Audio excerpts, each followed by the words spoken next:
بسم اللہ الرحمن الرحیم۔ السلام علیکم ورحمۃ اللہ وبرکاتہ۔ اسلام اور ہم آفیشیل چینل میں آپ سب کو خوش آمدید کہتا ہوں۔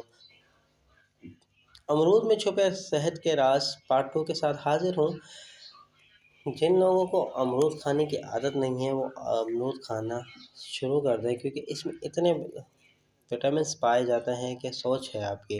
آئیے چلتے ہیں ویڈیو کی طرف۔ ویڈیو پہ جانے سے پہلے آپ دوستوں سے ریکویسٹ ہے، اگر آپ چینل پر نئے ہیں تو چینل کو ضرور سبسکرائب کر دیں۔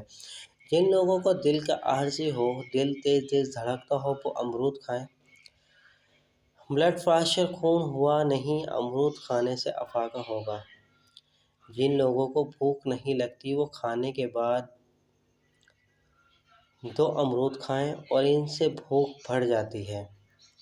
جن کا نظام ہاضمہ ٹھیک نہ ہو، قبض رہتی ہو، آنتوں میں خشکی ہو، تو ناشتے میں پیٹ بھر کر امرود کھائیں۔ چند دن نہار منہ امرود کھانے سے قبض دور ہو جاتی ہے۔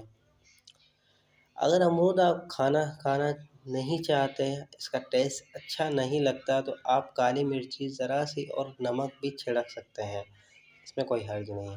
امید کرتا ہوں یہ ویڈیو آپ کو پسند آئی ہوگی۔ اس ویڈیو کو اپنے دوستوں کے ساتھ لازمی شیئر کیجیے گا۔ چینل پر نئے ہیں تو چینل کو ضرور سبسکرائب کر دیں۔ کمنٹ سیکشن میں قیمتی رائے دینا نہ بھولیے گا۔ چلتا ہوں دوستوں، ایک نئی ویڈیو میں پھر آپ کے سامنے حاضر ہوں گا۔ جب تک کے لیے السلام علیکم ورحمۃ اللہ وبرکاتہ۔